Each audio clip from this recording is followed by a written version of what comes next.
George Washington was born on the 22nd of February 1732 in the British colony of Virginia. At the time of his birth, the idea of an independent United States did not exist. North America was divided into colonies governed by Britain, and loyalty to the crown was considered natural and unquestioned. Washington was born into a moderately prosperous plantation family. His family owned land and enslaved laborers, but they were not among the most powerful or influential families in Virginia. His early life was stable, but unremarkable. There were no signs that he would one day play a defining role in world history. This stability ended early. When George Washington was 11 years old, his father, Augustine Washington, died unexpectedly. The loss reshaped his future. Without his father's guidance and financial support, Washington was unable to pursue the formal education that many elite colonial leaders received. He never attended college and never studied law or politics in a structured academic environment. Instead, Washington entered adulthood early. As a teenager, he trained as a land surveyor, a profession that played a critical role in colonial expansion. Surveying required long expeditions into unsettled territory, often lasting weeks or months. Washington traveled through forests, mountains, and river valleys, mapping land that was still contested by native tribes and European powers. This work demanded endurance, precision, and discipline. Washington learned to navigate isolation, physical hardship, and uncertainty. He slept outdoors, faced harsh weather, and learned to make decisions without assistance. These experiences shaped his personality, reinforcing habits of self-control and careful judgment. By his early 20s, Washington had already developed traits that would later define his leadership: restraint, patience, and a strong sense of personal responsibility. During this period, tensions between Britain and France were escalating in North America. Competing claims over territory led to open conflict in what became known as the French and Indian War.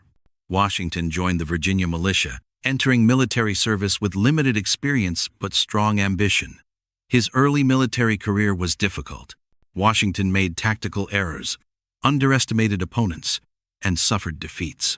In 1754, he was forced to surrender Fort Necessity to French forces, an event that could have ended his career. Unlike many officers, Washington responded not with defiance, but with reflection. He studied his failures closely and adapted his approach. The war exposed him to the rigid hierarchy of the British military. Colonial officers were often treated as inferior, regardless of performance. Washington observed this imbalance firsthand. Though he remained loyal to Britain at the time, the experience left a lasting impression. After the war, Washington returned to civilian life. In 1759, he married Martha Dandridge Custis, a wealthy widow. The marriage significantly improved his financial position and elevated his social standing. Washington assumed responsibility for managing Mount Vernon, overseeing agricultural operations, trade, and estate administration. He also entered colonial politics, serving in the Virginia House of Burgesses. His political views were conservative by modern standards. He valued order, stability, and lawful governance. However, he also believed strongly in fairness and representation. As Britain imposed new taxes and restrictions on the colonies, Washington became increasingly concerned. Parliamentary decisions were made without colonial consent. Economic pressure grew. Political tension deepened. Washington did not seek confrontation. He preferred negotiation and reform. But over time, his confidence in British leadership weakened. He began to align with other colonial leaders who believed the relationship between Britain and the colonies was becoming unsustainable. By the early 1770s, George Washington had evolved from a provincial landowner into a respected figure within colonial society. He was disciplined, cautious, and deeply aware of the risks ahead. The colonies were moving toward open conflict, and Washington, shaped by hardship, failure, and restraint, was about to be called into a role far greater than anything he had previously known. By 1775, tensions between Britain and its American colonies had reached a breaking point. Years of political disagreement, economic pressure, and failed compromise had given way to armed conflict. Battles at Lexington and Concord marked the beginning of a war that would reshape history. When the Second Continental Congress met to organize resistance, one question overshadowed all others: who should lead the colonial forces? George Washington emerged as the natural choice. He was experienced, disciplined, and widely respected. He was also from Virginia, the largest and most influential colony, helping unify Northern and Southern interests. In June 1775, Washington was appointed Commander-in-Chief of the Continental Army. He accepted the position with restraint rather than celebration. Washington understood the reality of what he was inheriting. The Continental Army was not a professional force. It was a loose collection of militias, volunteers, and short-term enlistments. Supplies were scarce. Training was inconsistent. Discipline was weak. Many soldiers lacked proper weapons, clothing, and even food. From the beginning, Washington recognized that the American cause could not defeat Britain through direct confrontation alone. The British Army was better trained, better equipped, and supported by the world's most powerful navy. Survival, not domination, became Washington's primary strategy. Early setbacks confirmed his fears. In 1776, British forces captured New York after a series of decisive victories. Washington's army was repeatedly forced to retreat. Morale collapsed. Desertions increased. Many believed the revolution was nearing its end. Washington faced criticism from Congress, doubt from civilians, and growing frustration within his own ranks. Despite this, he maintained control. Washington avoided unnecessary engagements and focused on preserving his army. He believed that as long as the army existed, the revolution remained alive. This approach required patience, discipline, and the ability to withstand public criticism, qualities Washington had developed long before the war began. As winter approached in 1776, the situation became desperate. Enlistments were expiring, supplies were depleted. Washington realized that without a decisive action, the army would dissolve. On the night of the 25th of December 1776, Washington led a risky operation across the icy Delaware River. The crossing was dangerous and physically exhausting. Soldiers marched through snow and freezing rain. Many were ill, underfed, and poorly clothed.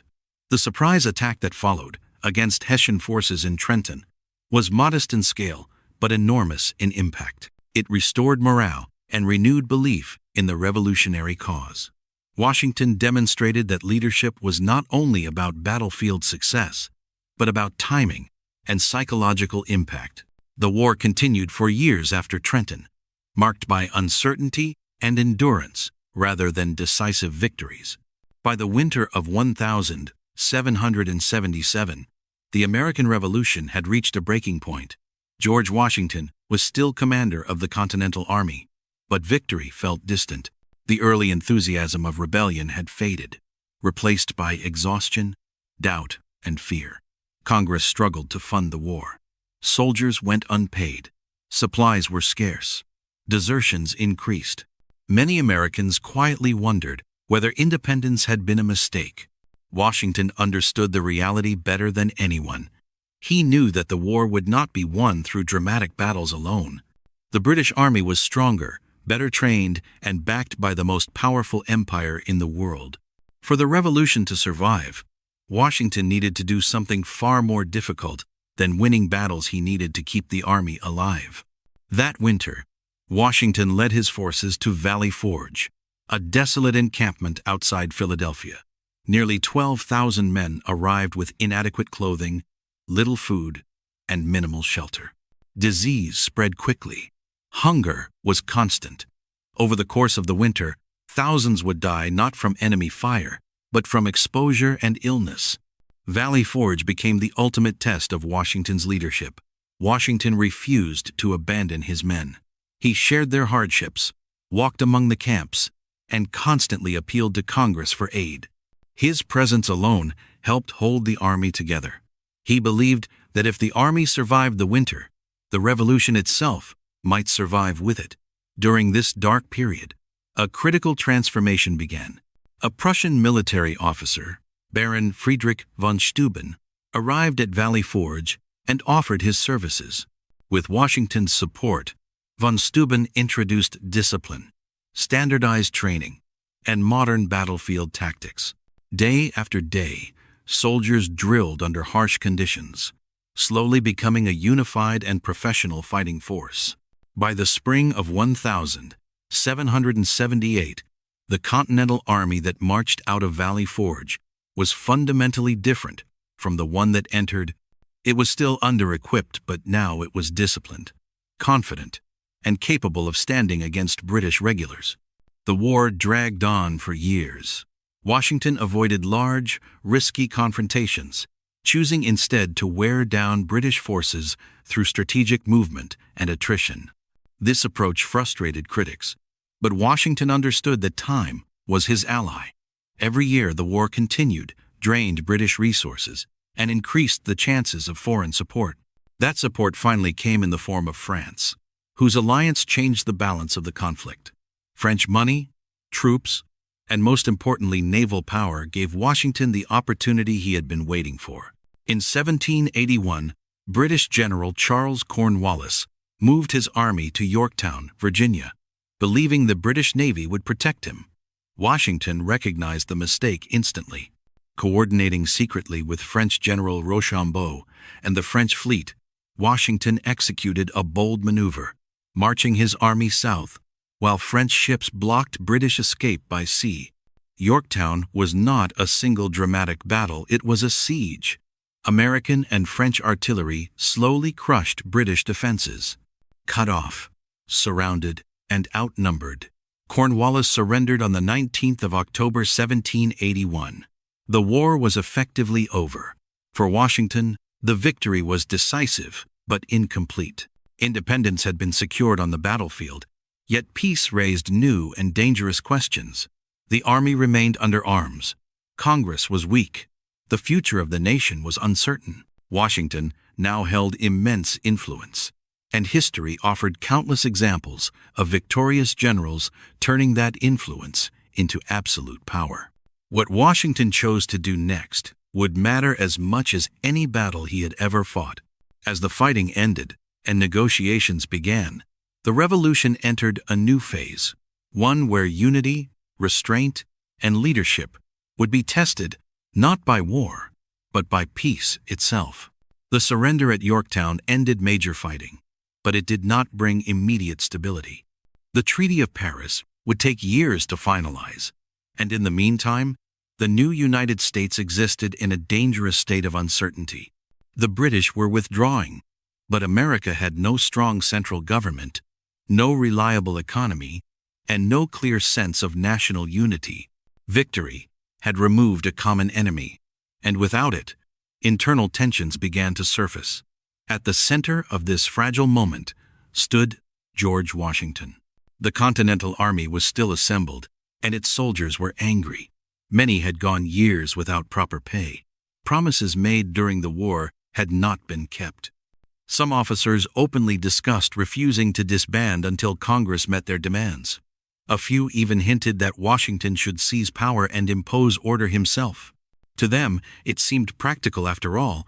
He had led them to victory. Washington was alarmed. In March 1783, a crisis known as the Newburgh Conspiracy threatened to spiral out of control. Officers gathered in secret, frustrated and desperate. Washington confronted them directly.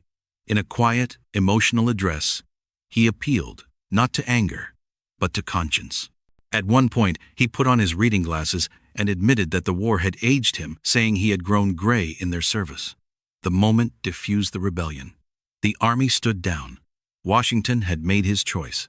Later that year, he traveled to Annapolis to appear before the Continental Congress. On the 23rd of December, 1783, George Washington formally resigned his commission as commander-in-chief. He returned his military authority to civilian government and walked away from power. The act stunned the world. In an era dominated by kings and emperors, Washington chose restraint over ambition. With that decision, he transformed victory into legitimacy.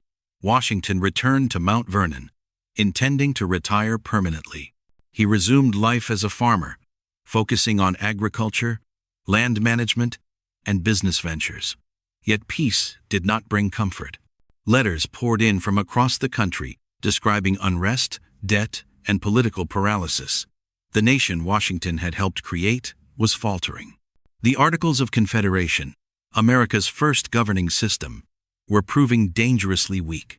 Congress could not collect taxes, regulate commerce, or enforce laws. States operated like independent nations, issuing their own currencies and ignoring federal authority. Economic instability spread. Foreign powers doubted America's survival. Washington watched all of this with growing concern. In 1786, his fears were confirmed when Shays's Rebellion erupted in Massachusetts. Armed farmers, crushed by debt and taxation, rose against state authorities. The federal government was powerless to respond. Order was restored only through private force. To Washington, this was a warning that the revolution could collapse into chaos. Reluctantly, he re-entered public life. In 1787, delegates from the states convened in Philadelphia, originally intending to revise the Articles of Confederation. Washington attended not as a politician seeking influence, but as a stabilizing presence. His reputation alone gave the meeting legitimacy. He was unanimously chosen to preside over what soon became the Constitutional Convention. The debates were intense and deeply divided. Large states clashed with small ones. Northern and Southern interests collided. Questions of representation, federal power, and slavery threatened to tear the convention apart. Washington rarely spoke, but when he did, his words carried weight. More importantly, his presence kept the delegates committed to compromise rather than collapse. By the summer of 1787, the convention produced a new framework of government, the United States Constitution. It created a stronger federal system while placing limits on power. Washington supported it fully, believing that imperfect unity was better than perfect failure. Ratifying the Constitution would be another struggle. Many Americans feared centralized authority. Others worried the new government would resemble the monarchy they had just overthrown. Once again, Washington's support proved decisive. His endorsement reassured a skeptical public. As the Constitution moved toward adoption, one question became unavoidable. If this new government came into existence, who would lead it? Washington did not seek the role. In truth, he feared it. But the nation had little choice. Trust was fragile, and Washington was the one figure capable of uniting competing visions of America. By the end of 1788, the Constitution was ratified. A new government was about to begin, and with it, a new chapter in Washington's life. One that would test him not as a general, but as a civilian leader in a divided republic. In 1789, the new United States government officially came into existence, but it was little more than a framework on paper. The Constitution had been ratified, yet nothing like it had ever been attempted before. There were no traditions, no established rules, and no shared understanding of how this new republic should function. At the center of this uncertainty stood George Washington. Washington was unanimously elected the first president of the United States. He did not campaign, give speeches, or promise policies. In fact, he accepted the office with hesitation. He understood that failure would not only reflect on him, it could destroy the entire experiment in self-government.